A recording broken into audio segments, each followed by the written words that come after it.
Topsham, Maine is located about 25 miles north of Portland, Maine, and is the home of Fort Howland, the home of Stockbridge Howland, an important place in early Sabbatarian Adventism.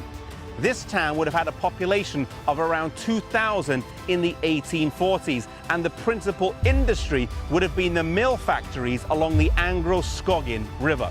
Stockbridge was a close friend of James and Ellen White during the early years of their marriage, and they would spend a lot of time in his house, today located on 7 Elm Street, also living there for some time.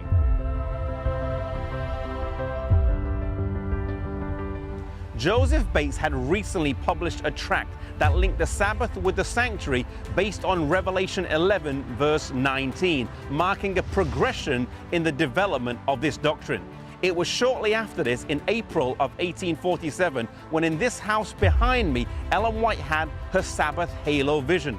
She saw the 10 Commandments of God inside the Ark of the Covenant with a special halo of light around them.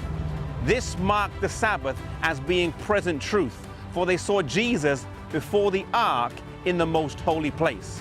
Shortly after this, James White published a tract that crystallized the views of the founders of Adventism, entitled A Word to the Little Flock.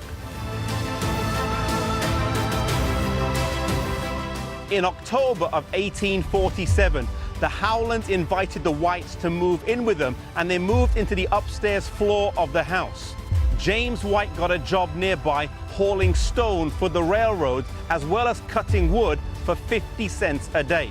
This was barely enough to live on, but he would still use much of the money to publish tracts to share with people. The sacrifice of these early pioneers is remarkable, considering the poverty that they were living in.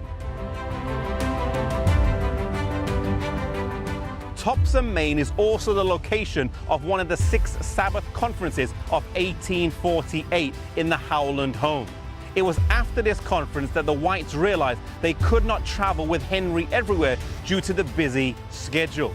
He thus spent the next several years living with the Howlands, and it wasn't until his parents moved to Rochester, New York, that he moved back with them. Such were the sacrifices that they made early on due to the busy traveling and speaking life that they had.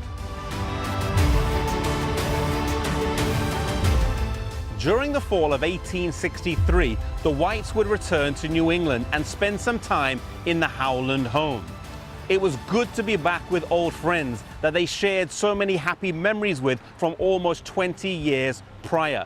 The work that had started here had progressed a lot.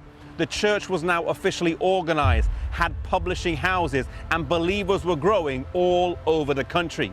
As they came back to a place that reminded them of the extreme sacrifice they had to make, both financially and as parents, they would experience a terrible loss.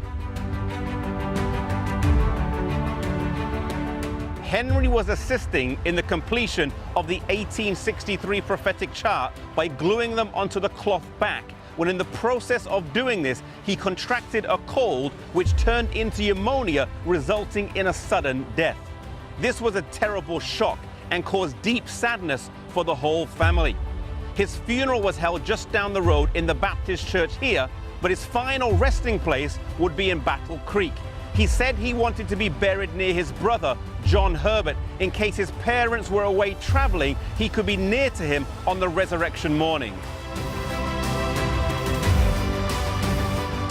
Shortly after the death of Henry, Ellen White would publish this book, An Appeal to Youth, which included some of her letters to her children. Writing shortly afterwards, Ellen White commented, "But God comforted us in our bereavement, and with faith and courage, we pressed on with the work God had given us, in the bright hope of seeing our children who had been torn from us by death, in the land where death and sickness will never come." If you have experienced a similar loss in your life, I pray that you may find comfort as well.